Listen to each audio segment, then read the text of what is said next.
Salut, c'est Trado, je suis content de vous retrouver pour la mise à jour de l'indice parisien. On registre des nouvelles aujourd'hui, pas grand chose, mais suffisamment pour exciter la curiosité des opérateurs, puisque la rumeur d'un rapprochement entre le groupe Peugeot, Citroën et Fiat Chrysler de l'autre côté, eh bien, fait son chemin.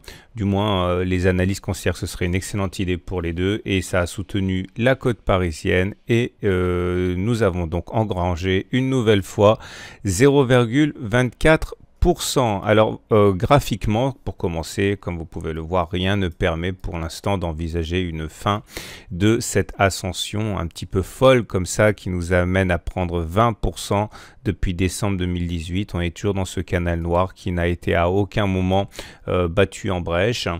Je vous rappelle que ça se trade. D'ailleurs, ceux qui l'ont fait ici en ont eu pour leur argent dans le bon sens du terme. L'idée, c'est d'acheter chaque fois que l'on se rapproche du bas du canal, de mettre un stop loss au cas où on sortirait du canal en dessous de la dernière bougie et d'avoir pour objectif, eh bien, par exemple, un ralliement des précédents sommets ou alors un contact avec le haut du canal. C'est ce que certains ont fait, pas moi, et d'ailleurs, ça leur a bien réussi. Vous remarquerez également que nous avons ici une résistance oblique bleue, qui est une oblique importante parce que c'est une oblique qui apparaît en données hebdomadaires, hein, qui est là comme ça. Et comme vous pouvez le voir, cela fait 2 séances maintenant que l'on parade au-dessus de cette oblique. Je vous rappelle, et c'est important qu'étant donné que c'est une oblique hebdomadaire, il faudrait pour véritablement considérer qu'elle a été cassée, et bien terminer au-dessus vendredi à 17h30. Au-delà, ce n'est pas possible de ne pas envisager une éventuelle mèche haute qui nous ferait clôturer en données hebdomadaires en dessous, ce qui serait plutôt un mauvais signal, hein. Mais pour l'instant, en données journalières, c'est bon. Ceux qui veulent prendre un petit peu d'avance, et certains l'ont déjà fait hier puisque j'en ai parlé hier, vous pouvez tout à fait envisager d'acheter, enfin non, certains traders achèteront et mettront leur stop loss en cas de clôture en dessous de l'oblique bleue avec pour objectif, eh bien, plus ou moins ambitieux, hein, c'est vous qui voyez selon le setup, mais disons qu'il faut qu'au moins que l'objectif soit au moins égal à votre stop loss.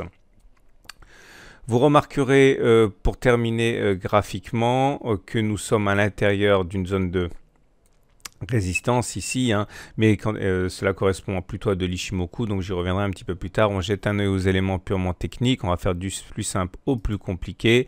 On est au-dessus d'une moyenne mobile à 20 jours qui monte, donc on est en tendance haussière. Là aussi, le but du jeu, hein, pour ceux qui ont tradé ça, c'était d'acheter au plus près de la M20 en mettant un stop loss en cas de clôture sous la M20. La moyenne mobile à 7 jours également est en soutien, comme vous pouvez le voir, hein, c'est-à-dire que sa pente ascendante lui confère quand même un rôle important en termes de support à la baisse, hein, en cas d'attaque baissière. Ceux qui ont tradé ça ont acheté lorsque l'on est repassé au-dessus de la M7 avec une bougie en dessous de la bougie de cassure. Et comme vous pouvez le voir au niveau des Bollinger, c'est très important, c'est un petit peu ma grille de lecture actuellement. On vient de faire un T4, c'est-à-dire T1, T2, T3, T4, quatrième clôture au-dessus de la Bollinger supérieure, mais c'est pas le plus important. Le plus important, c'est que maintenant la Bollinger supérieure monte et la Bollinger inférieure monte aussi. Et quand on a ça, on a moins d'une chance sur 2 de clôturer au-dessus de la Bollinger supérieure, autrement dit ici de faire un T5, donc il faut le savoir. Deuxième élément, j'ai un setup Trado Bull là, qui est en préparation. Vous voyez cette bougie là sans contact avec la Bollinger supérieure, j'ai expliqué hier, vous pouvez regarder la vidéo. Quand on a ça, statistiquement, on est proche d'une correction. L'idée, hein, pour ceux qui veulent trader ça, hein, ça aussi j'en parle dans mon module de formation sur les bandes de Bollinger, l'idée c'est que dès que vous avez un signal, là par contre il faut aller chercher sur les unités très courtes, hein, eh bien il s'agit de mettre un stop au-dessus de la bougie là qui correspondrait éventuellement au sommet et de viser un retour sur la M7. Voilà ce qu'on pouvait dire. pour les données techniques, on regarde les autres éléments. Alors le momentum est haussier, on est au-dessus de 0. Le RSI est haussier, on est au-dessus de 50. Le MACD est au-dessus de son signal. Tout ça, c'est très très bien. Par contre, vous avez des divergences baissières sur le momentum et le MACD, puisque ni l'un ni l'autre n'ont fait des plus hauts alors que les cours ont fait des plus hauts.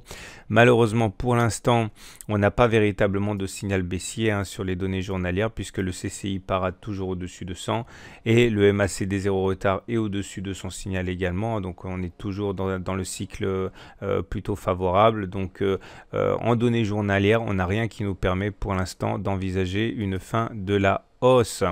On achève cette analyse avec de l'Ishimoku et là c'est pas mal du tout, puisque comme vous pouvez le voir, la tendance est haussière, le nuage est ascendant, la Tenkan est en dessous des cours, la Kijun est en dessous des cours. Ce sont autant de supports au cas où on aurait une attaque. Par contre, et ça j'en ai déjà parlé à plusieurs reprises, cette zone grise là, c'est une zone de plat. Des plats sont autant de résistances potentielles. Un plat de Kijun, un autre plat de Kijun, encore un plat de Kijun, un twist, un autre twist. Bref, vous avez tout un ensemble d'éléments ici qui militent pour des difficultés à passer. Et d'ailleurs, très important, regardez la Kijun ici. Regardez la lagging span, c'est très important parce que je vous rappelle que c'est notre deuxième rideau défensif. Enfin, disons que c'est plutôt ce qui confirme. Les cours sont passés au-dessus de l'oblique, c'est chose faite. Par contre, pour confirmer et avoir notre deuxième effet qui se coule, il faut que la lagging span passe tous les obstacles que les cours ont passés eux-mêmes. Or, vous voyez, lagging span étant les cours projetés en arrière, eh bien, lorsque on était au plus haut de la séance, la lagging span est venue taper la résistance et elle a échoué. Donc attention, parce que ça c'est une résistance très importante et qui peut être à l'origine justement d'un reflux.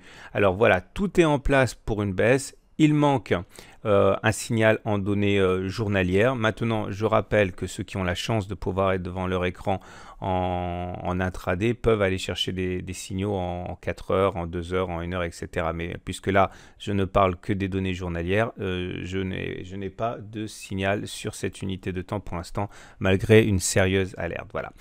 Merci pour les messages que vous m'avez envoyés pour ceux qui ont vu que c'était mon anniversaire. 46 ans, 20 ans de bourse. Et également, n'oubliez pas d'aller chercher sur le blog les matrices de trading pour ceux qui font de l'intraday. Vous verrez ce que moi j'utilise. Et également, comme d'habitude, toujours, n'hésitez pas à aller chercher les dizaines et dizaines de fameux signaux setup que je suis. Tout ça, c'est disponible dans ma formation intégrale. C'est 1000 pages, c'est 600 minutes de vidéo et c'est dizaines et dizaines de setup. Voilà, à demain pour la mise à jour.